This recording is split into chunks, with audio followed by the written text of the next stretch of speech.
Well, namaskar, Jule, and warm greetings from a very cold Ladakh. So I'm really happy to be in the warmth of Hyderabad and the warmth of all of you here from different parts of the country, brainstorming about future of India, building that and empowering educators to build that by 2047. Well, before delving into the future, I want to celebrate our past. India has been a lighthouse for the world, a Vishwa Guru that showed the path for the world, whether through Vedas, Vipassana. This nation has been leading the world for a long, long time.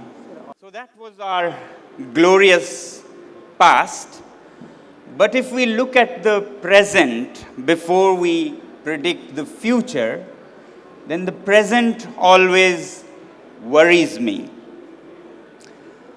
Because if you look at the present, then things are not so good with our nation. We are not really doing so great in this present world, whether you speak in material development or even in beyond material, spiritual.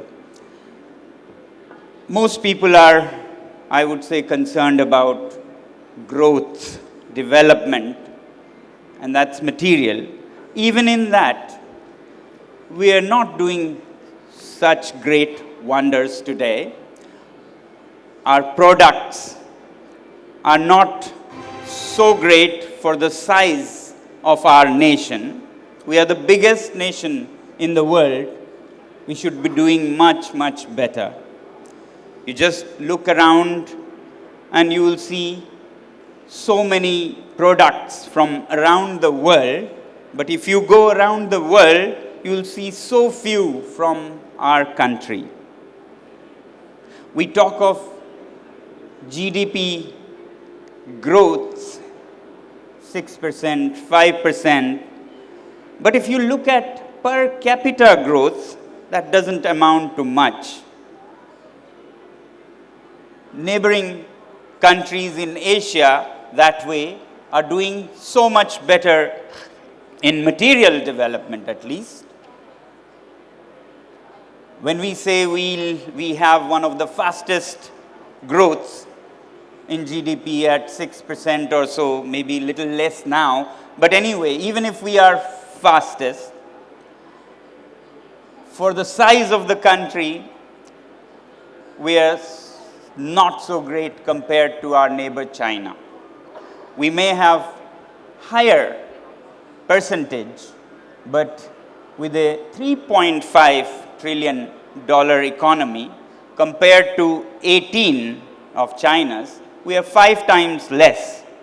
And 6% or 5% of an economy that's 5 times less is not such a great number. So you may be 1% higher than China, but if we have only 100 rupees, 5% of that is 5 rupees. If you start with a 5 times bigger, that is 500, then annual absolute value would be 25 for China and 5 for India. In absolute, when we are a 3.5 trillion economy, it comes to barely $200 billion growth, whereas China's would be close to 1,000 billion. And we are almost the same population, or actually India is bigger. So present is not so great. And it has to do with directly or indirectly with our educators and our education system. We perhaps do not train our population in skills of the hands to make great products. Yes, I know we have a fairly good IT industry, information technology, digital technology, but even there we are not original problem solvers.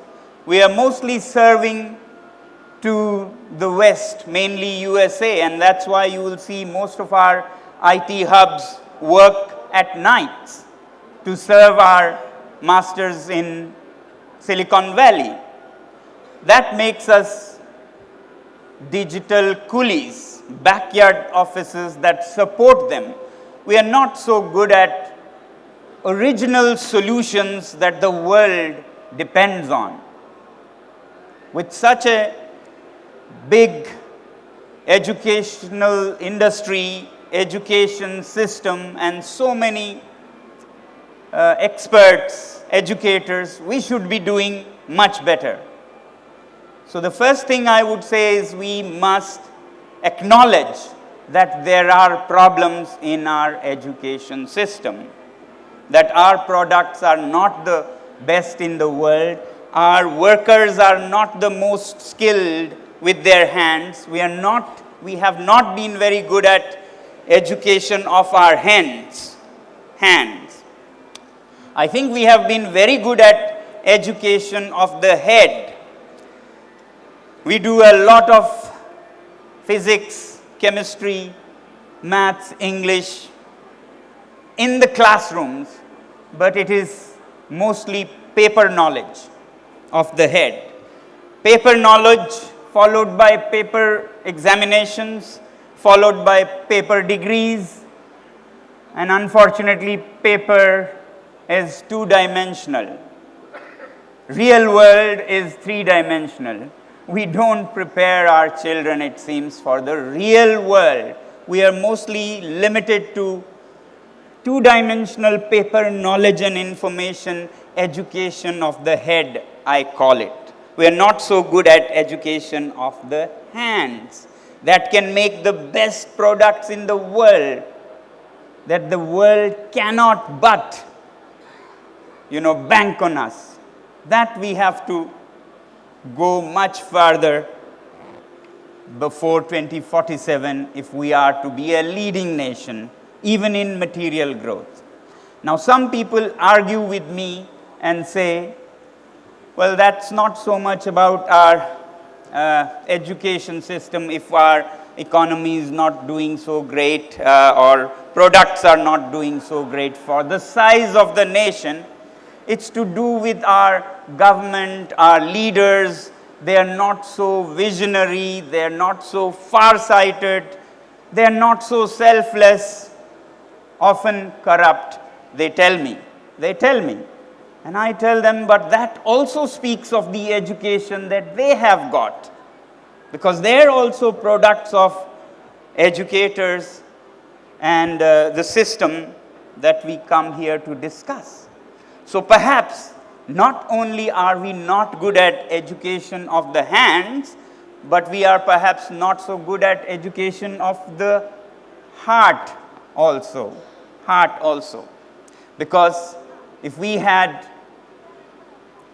this glorious past that we have influencing present system, then we would have had luminaries in the domain of heart, spirituality, compassion, altruism, selflessness.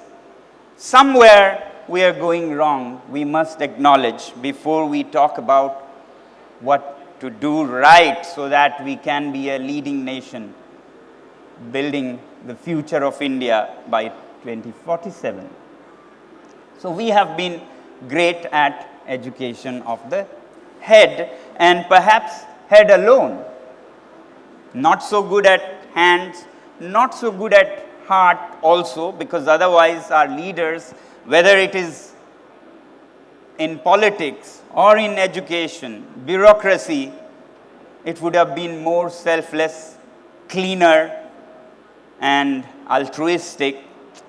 Definitely there is something wrong that a nation of our size is not doing so great. Do you know that Maharashtra would be around the population of Germany. West Bengal would be roughly the population of Japan. Haryana would be bigger than Israel. And yet, we are not able to make these units or states as big a tiger as these other countries are.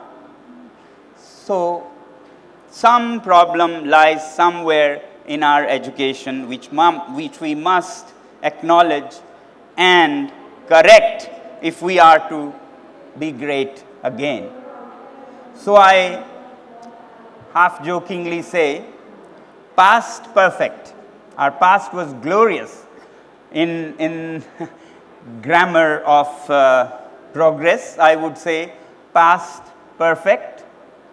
Present tense.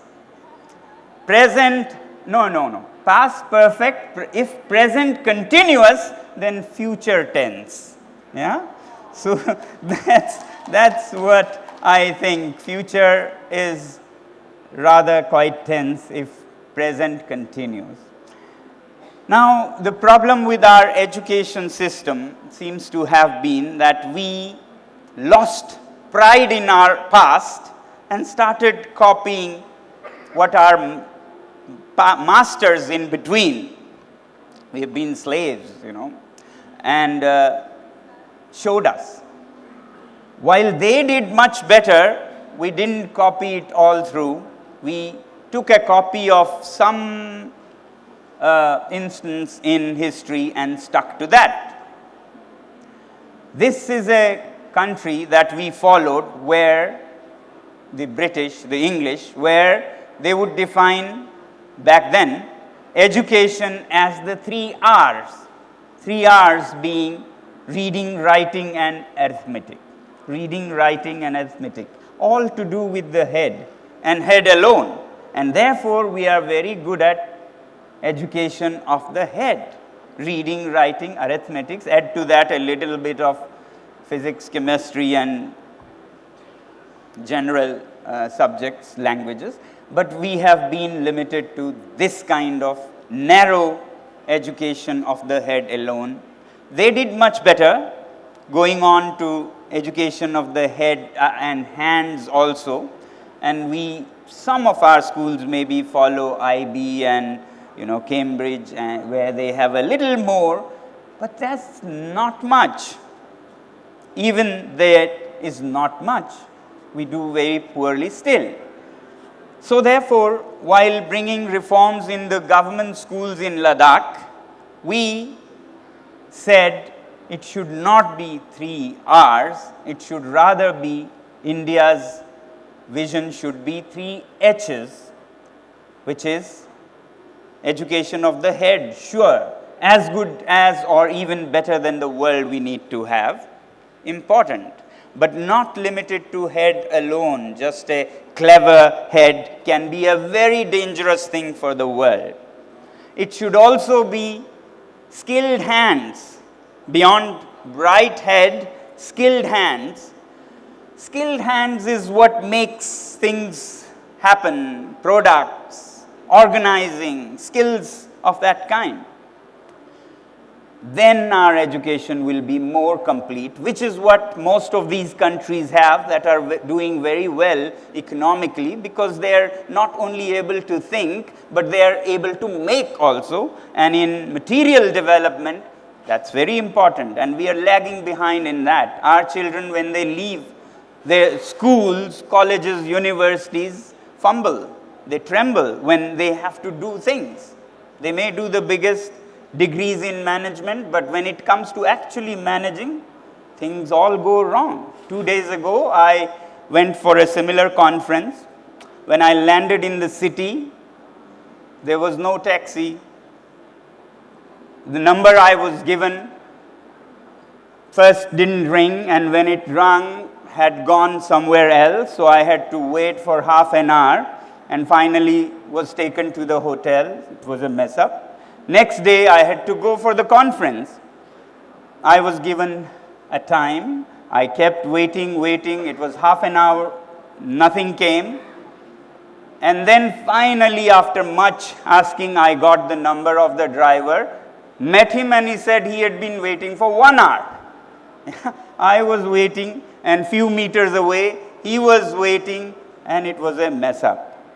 I'm sure the organizer had done some MBA or management degree, but when it came to actually organizing, things were haywire.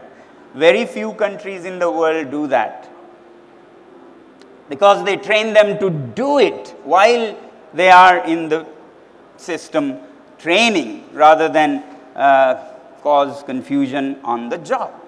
So therefore, we really need skills of the hands apart from just bright head. But again, just bright head and skilled hands will not be enough. This is what the rest of the world is today emphasizing. Head and hands also, and they are doing very well with that. But India's glory was not in that. India's glory was in head, hands, and heart also. It is finally the kindness of the heart that makes the world a great place.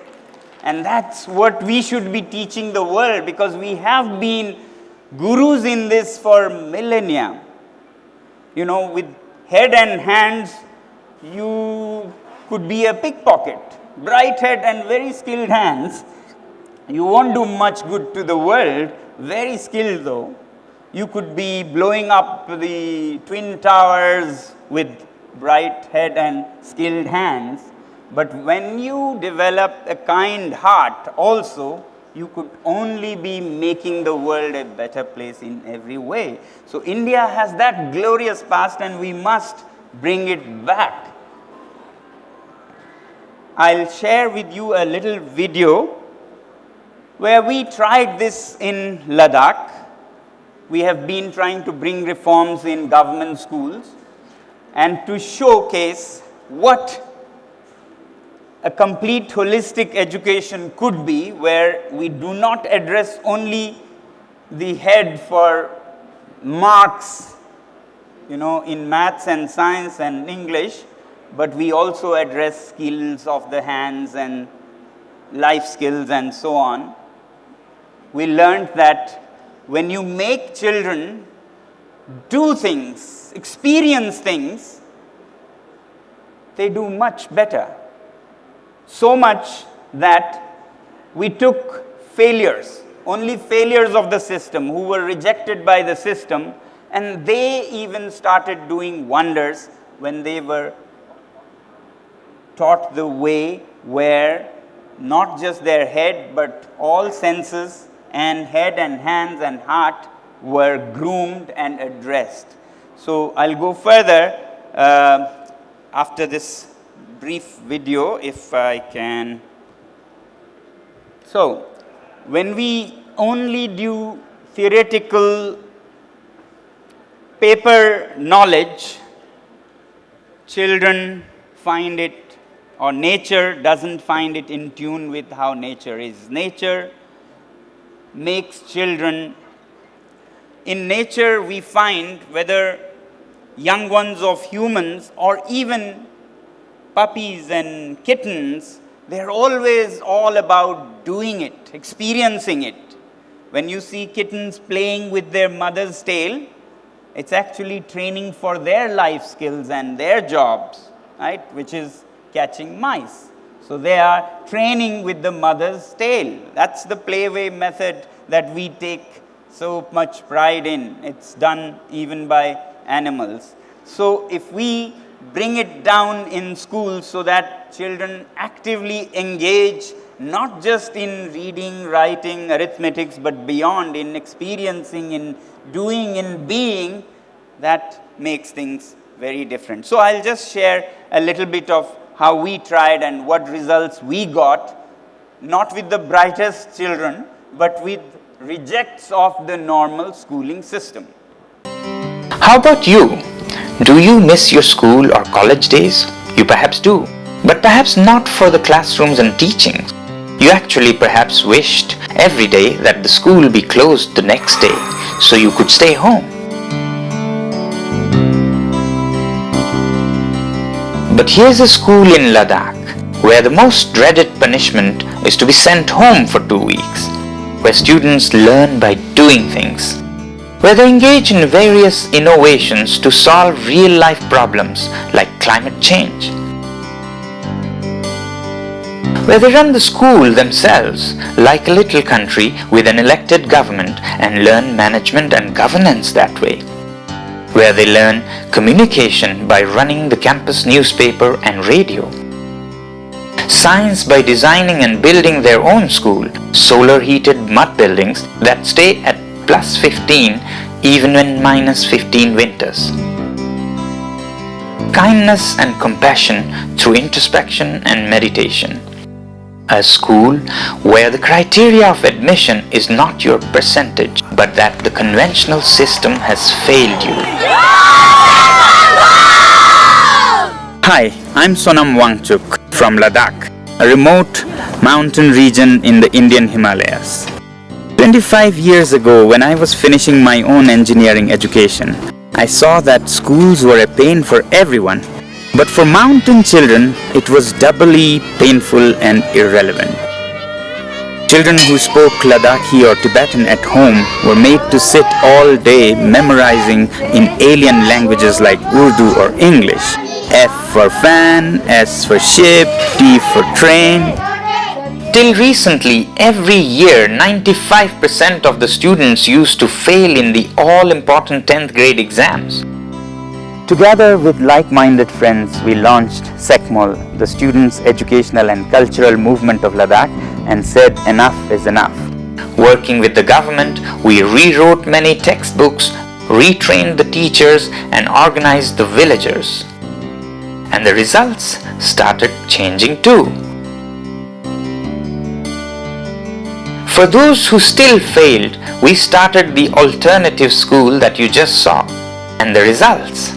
Tewang Rigzin went on to become a top journalist and later became the education minister of Ladakh Hill Council at 27. He had failed his 10th grade 5 times. Stanzin became a filmmaker and has been winning awards across countries. He had failed 4 times. Miss Tinless is today a celebrated social entrepreneur. She had failed 3 times.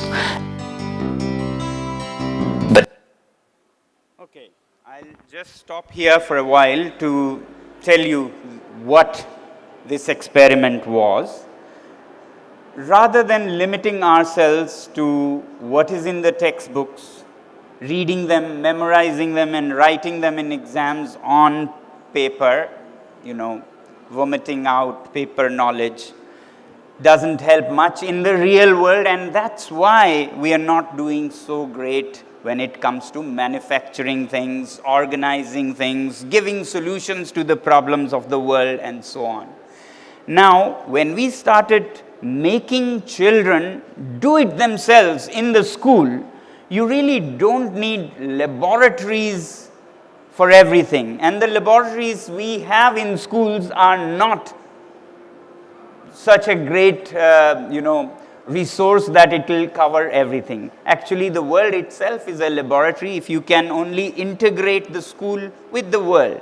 And children are gifted by nature through evolution to actually be doing things, stretching their limits. That's how we have learned for eternity. As hunter-gatherers, our children were going out with the grown-ups in the wild, chasing animals or being chased by animals, risking their lives, and that's how they have always learned. Right? As settled farmers, again our children were not sitting in a room listening to lectures. They were out in the field doing it and learning from their grown-ups, asking questions and doing it themselves and becoming masters of that.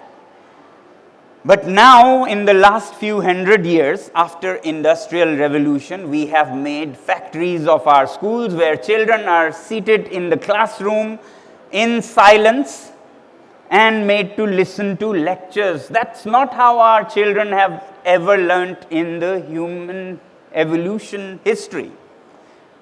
And therefore, they find it difficult to adapt to this new way where they have to only use their head and listen and write. Only few do well, the rest fail. Actually, the ones who fail are not abnormal, they are normal. The ones who do well are abnormal because the system is abnormal. You understand? So we have to make a real world out of our school itself, and it's not very difficult. For example, I was talking about skills in managing, communicating, organizing, how a nation is run, how do you become a leader that leads others and organizes things.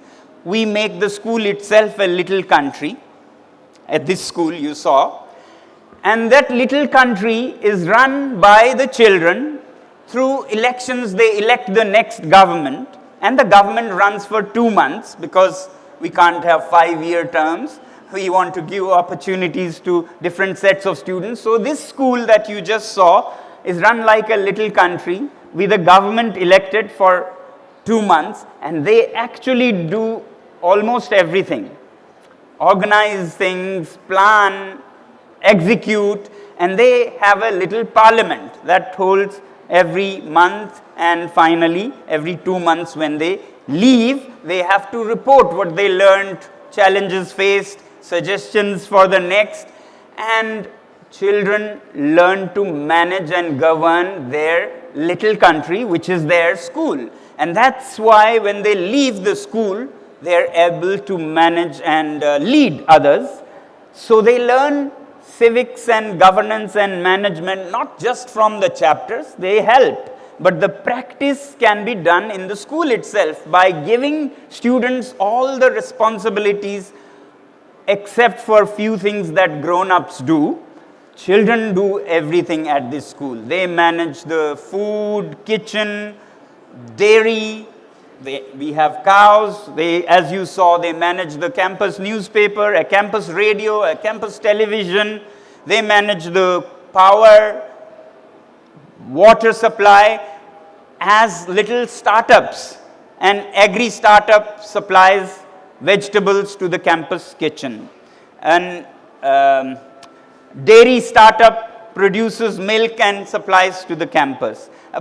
Energy startup supplies power, and they learn how to work the cost backward. After selling it to the campus at the selling price, they work backwards to find the cost and learn practically that profit is equal to selling price minus cost price. Not just memorize it as a formula. And they learn all the skills of actually doing it in life. So they are ready for life. Now that's what makes them leaders. To tell you, these students come as failures when they come to the school, rejected by the system. When they leave, I can tell you in Ladakh, major political parties, mainstream ones, there is not one who have not had one of these students from this school as head of the party, as the president of the party, because they have experienced it at the school. And growing things like vegetables gives them hands-on of food sufficiency and skills to ensure food security. These are the skills that children need, and their bodies and minds are wired to do that. As I said, as hunter-gatherers, as farmers, they were always out. They have so much energy gifted by evolution that they need to do that. They can't be made to sit in classrooms. If you do, then all that energy of teenage, which is nature's way of helping them learn, by giving them so much energy that they can be running around, going, taking risk, venturing as a startup or as a hunter-gatherer, whichever, they have so much energy. When you cage it in them, in these silent classrooms, this energy comes out in ugly forms, which is called teenager rage, rebellion. So they become bullies, they become problems. Or they become so meek, quiet, the opposite, and become depressed and maybe fall into drugs, substances, and so on. I believe these all problems are because we have made our young ones so actionless, sitting all day, listening, memorizing. So all this energy has to go somewhere. When we channel this to gardening and growing food, running the campus cafeteria, the kitchen, the newspaper, the radio, all that energy comes out and goes in constructive things, and they become skilled and ready for the world, to make the world a better place. And if we don't, then it has to come out in some ugly form. And therefore, this campus, very interesting, just to share with you educators, it actually doesn't make the life of teachers difficult. It makes it even easier. Because the students are managing everything, teachers have very little to do. You just have to trust, respect, and give them responsibilities. That's what teenagers are wired in their heads, to take responsibilities, to seek respect. And when we give them, and they are positively engaged in what they love, they won't be a problem. They'll actually solve all the problems. You won't have discipline issues. You have them when you go against the flow of nature. You stop a river and there'll be floods. You let it flow in the right direction and you will get green valleys. So if you let your teenagers take all the responsibilities, they do cleaning, they do almost everything in this school, physical work, and that makes them strong. Physical exercise doesn't need to be going around in circles from point A to point A to point A. Actually it's about going from point A to B. Let them go and do things and manage things and feel proud of that. Their energy will be used and skills will be a byproduct in that. And that's what we have seen. So this campus becomes self-reliant financially, because children do everything. They produce the food, much of the food, not everything.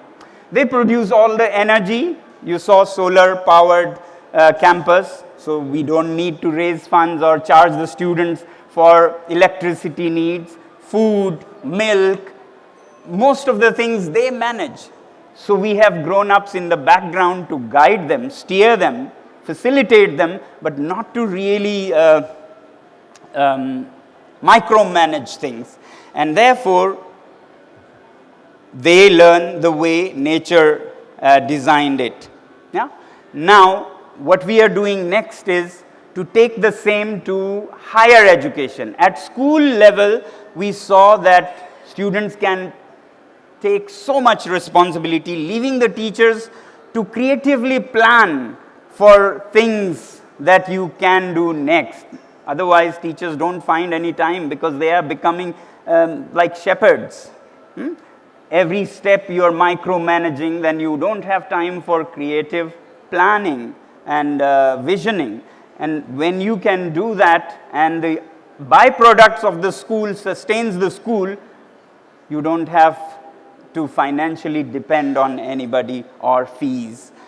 We saw that this school became self-reliant, nearly self-reliant with all such activities. We thought if teenagers could do that, imagine what can young adults in their 20s could do, who go to colleges and universities. So we experimented with a higher education version, an alternative university. This was an alternative school. We were happy with what happened to these failures, so we started work on an alternative university. And that again has had magical effects. I'll share the rest of the video and then explain what the outcomes were. We see that the state of higher education is no better. Not only for Ladakhis, who of course are doubly disadvantaged again, but for you in the big cities too. It's time we change this. We in Ladakh are dreaming again. This time our dream is to create an alternative university that will use all our learnings from the past 25 years. Once again, a hands-on doers university, where the School of Business runs real-life companies on campus. The School of Tourism runs high-end hotels and simple homestays. The School of Education runs innovative schools. The revenues from these sustain the university while the students get free higher education and of course hands-on experience. But this is more than a dream now. His Holiness Chetsang Rinpoche, one of the top spiritual leaders in Tibetan Buddhism after His Holiness the Dalai Lama, is supporting this cause as the chief patron. The Hill Council government of Ladakh has earmarked roughly 200 acres of land, and the ice stupa artificial glaciers have already started greening this desert. A fully solar-heated, mud-built university township is being planned by some of India's top architects. Together, let's start the next learning revolution, where education is not limited to just the 3 R's, all too much to do with the head alone, where skills of the hands and kindness of the heart are given equal importance. Sure, it would take significant financial resources to materialize this ambitious dream. Recently, I was awarded the prestigious Rolex Award for Enterprise for the ice stupa artificial glaciers. Stage, Sonam Wangchuk.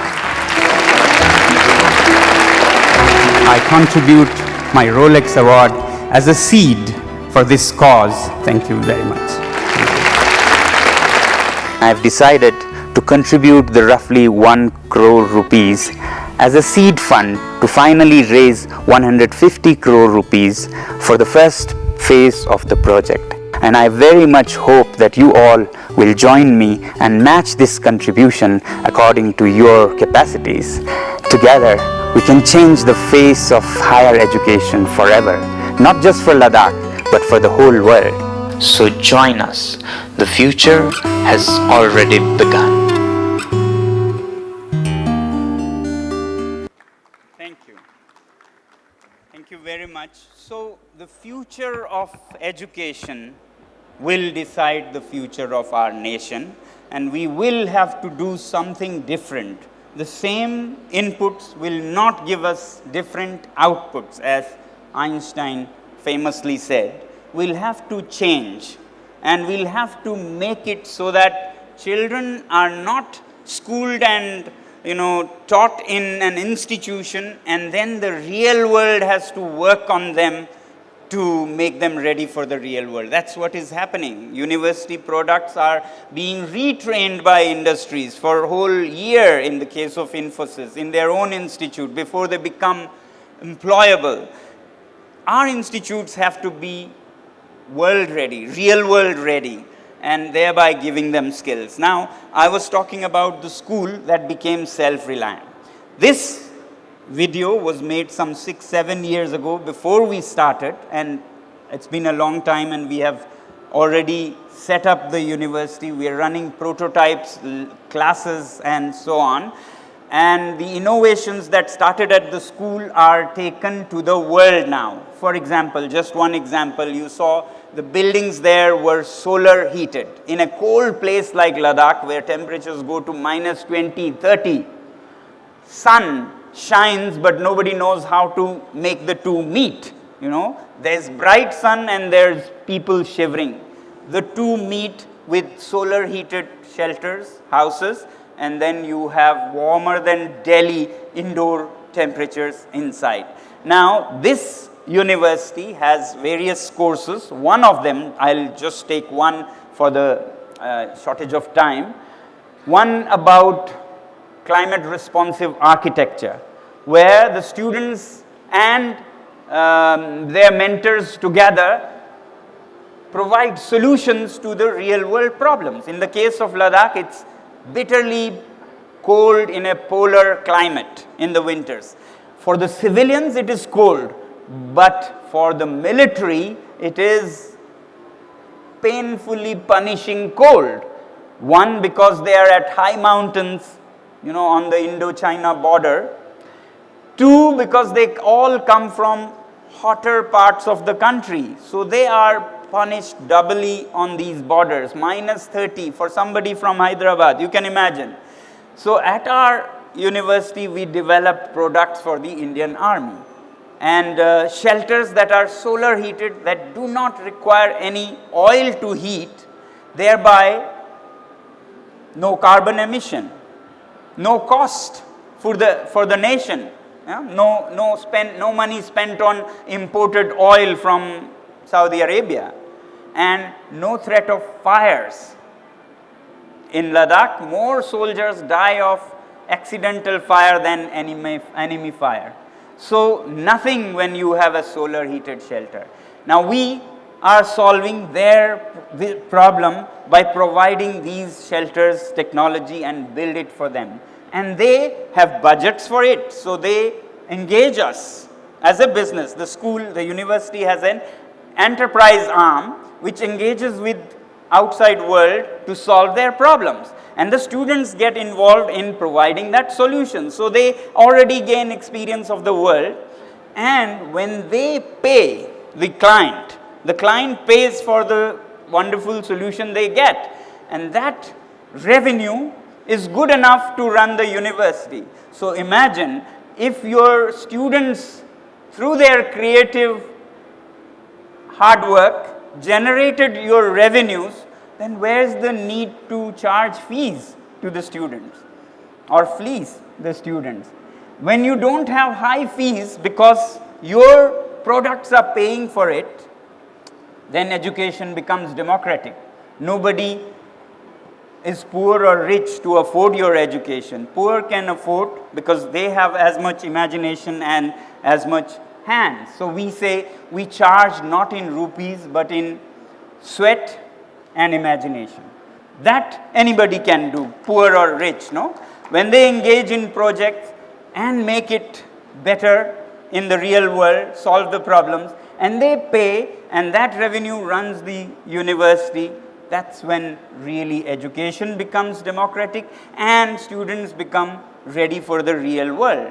So that's how much is possible by making education engaging, connected to the real world, hands-on, on the principles of not just bright head alone, but skilled hands and kind heart that wants to solve the problems of the world, and the world is happy to support that. It's a beautiful symbiosis that we are working on in Ladakh. This is an experiment. We are still doing prototypes, but this kind of direction is what I see is needed in our nation to make our children ready for the real world, ready for the future, and to make India great again. Thank you very much.